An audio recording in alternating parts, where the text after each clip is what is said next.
નમસ્કાર મિત્રો, દેશ દુનિયાના તાજા મોટા સમાચારમાં આપનું સ્વાગત છે અને આજના તાજા સમાચાર મેળવવા માટે વિડીયોને અંત સુધી જોતા રહો અને આવા દરરોજના સમાચાર મેળવવા માટે વિડીયોને એક લાઇક કરી ચેનલને સબસ્ક્રાઇબ કરવાનું ના રેશન કાર્ડ ધારકોને 8 ફેરફાર એટલે કે ભારત સરકાર દ્વારા રાશન કાર્ડ ધારકો માટે નવો મોટો નિર્ણય લેવામાં આવ્યો છે। 1 જૂન 2025થી અમલમાં આવેલા નવા નિયમો અંતર્ગત એપીએલ, બીપીએલ સહિતના તમામ રાશન કાર્ડ ધારકોને કુલ 8 પ્રકારના નવા લાભ મળશે, જે સરકાર જાહેરાત કરી છે કે દરેક સામાન્ય રાશન કાર્ડ ધારકોને દર મહિને 1000 રૂપિયા નાણાકીય સહાય મળે છે, જે ચોમાસાના કારણે વિતરણ વિલંબ ન થાય તે હેતુથી સરકાર 3 મહિનાનું રાશન છે તે એડવાન્સમાં આપવાનું શરૂ કર્યું છે। ત્યારબાદના મહત્વના સમાચારની માહિતી મેળવીએ તો મિત્રો, મહિલાઓને દર મહિને 1500 રૂપિયા એટલે મધ્યપ્રદેશના મુખ્યમંત્રી ડો મોહન યાદવે ગુરુવારે રાજ્યના લોકપ્રિય લાડલી બહેનો યોજના હેઠળ મહિલાઓને આપવામાં આવતી માસિક નાણાકીય સહાય રકમમાં 250 રૂપિયા વધારો કરવાની જાહેરાત કરી છે અને હવે આ યોજના હેઠળ ઓક્ટોબર 2025ને પાત્ર મહિલાઓને 1250 રૂપિયાના બદલે દર મહિને 1500 રૂપિયા મળશે।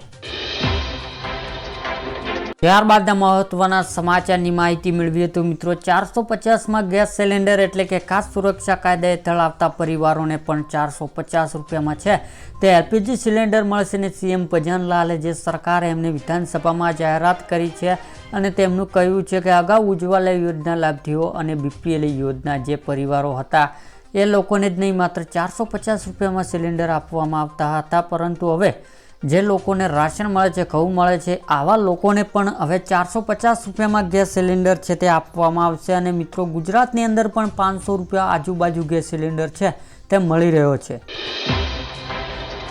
ત્યારબાદને મહત્વના સમાચારની માહિતી મેળવીએ તો મિત્રો, વિદ્યાર્થી 20,000 રૂપિયા એટલે કે રાજ્ય સરકાર દ્વારા અમલ મુકાયેલી નવી યોજના જે માહિતી આપતા કૃષિ મંત્રી રાઘવજી પટેલે જણાવ્યું હતું કે રાજ્યના દરેક નાગરિકોને રાસાયણિક ખાતર તેમજ જંતુનાશક દવાઓ ઉપયોગ કર્યા વિના જે ઉત્પાદન કરી શાકભાજી પાકો સરળતાથી મળી રહે તે માટે શાકભાજી પાકો પ્રાકૃતિક કૃષિ પોષણ આપવાની યોજના છે તે અમલ મૂકવામાં આવી છે અને આ યોજના હેઠળ શાકભાજી ખેતી પ્રાકૃતિક ખેતી પદ્ધતિ કરતા હોય તેવા ખેડૂતો બિયારણ પ્રાકૃતિક ઇમ્પોર્ટિંગ ખેતી ખર્ચ તથા શાકભાજી પ્રાકૃતિક ખેતી પોષણ મળે તે માટે મહત્વ 20,000 પ્રતિ હેક્ટર સહાય છે તે આપવામાં આવી છે। આ યોજના અમલ કરવા માટે રાજ્ય સરકાર દ્વારા અંદાજપત્ર 1,000 લાખ રકમ ફાળવવામાં આવી છે।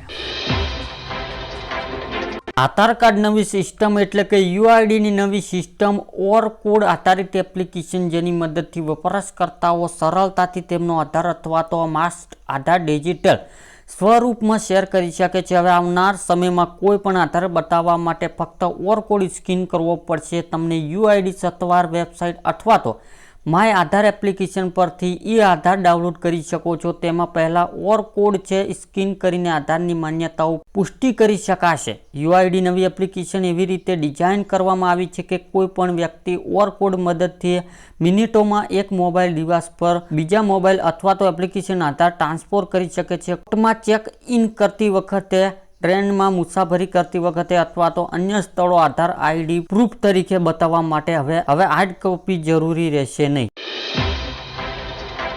ત્યારબાદના મહત્વના સમાચારની માહિતી મેળવીએ તો મિત્રો, ખેડૂતોને હવે 4,000 રૂપિયા એટલે કે ભારત સરકાર પ્રધાનમંત્રી કિસાન સન્માન નિધિ યોજના શરૂ કરી છે, જેના હેઠળ તેમને વાર્ષિક 6,000 રૂપિયા આર્થિક સહાય આપવામાં આવે છે, જેમાં 2,000 રૂપિયાના 3 હપ્તા આપવામાં આવે છે, પરંતુ રાજ્યના ખેડૂતોને હવે 2,000 રૂપિયાના બદલે 4,000 રૂપિયાનો હપ્તો છે તે મળી રહ્યો છે। મધ્યપ્રદેશ ખેડૂતોને કેન્દ્ર સરકાર પ્રધાનમંત્રી કિસાન સન્માન નિધિ યોજના હેઠળ 2,000 રૂપિયાનો હપ્તો મળે છે। બીજી તરફ તેમને રાજ્ય સરકાર દ્વારા સંચાલિત મુખ્યમંત્રી કિસાન કલ્યાણ યોજના હેઠળ 2,000 રૂપિયાનો અલગથી હપ્તો મળે છે।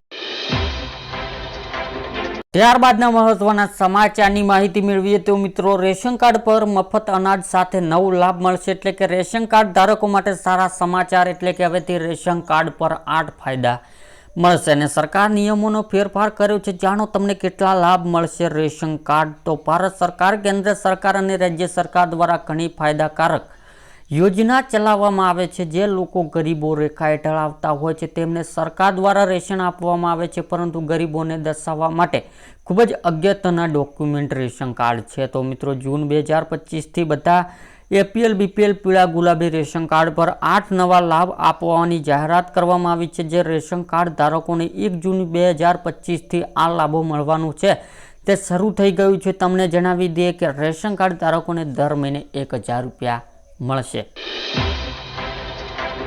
ત્યારબાદના મહત્વના સમાચારની વાત કરવામાં આવે તો મિત્રો, પાન કાર્ડ ધારકો માટે મહત્વના સમાચાર. જો તમે પણ પાન કાર્ડ ઉપયોગ કરો છો તો તમારા માટે જરૂરી સમાચાર છે.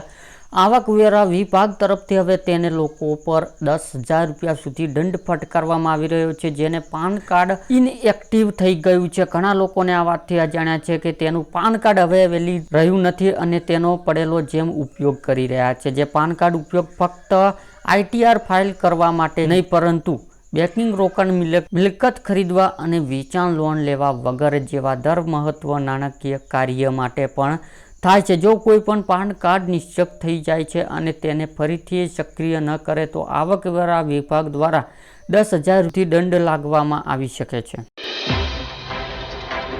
ત્યારબાદના મહત્વના સમાચારની માહિતી મેળવીએ તો મિત્રો, હવે રોબોટ ખેતરમાં કામ કરશે, એટલે કે AI અને રોબોટ્સ વિશે ઘણી વાતો થઈ રહી છે.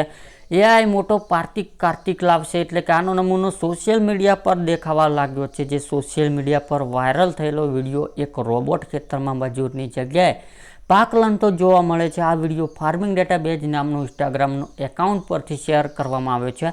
તેને અત્યાર સુધી લાખો વખત જોવામાં આવ્યો છે. એ કેટલાક યુઝર તેને ભવિષ્ય માટે ખતરો ગણાય છે.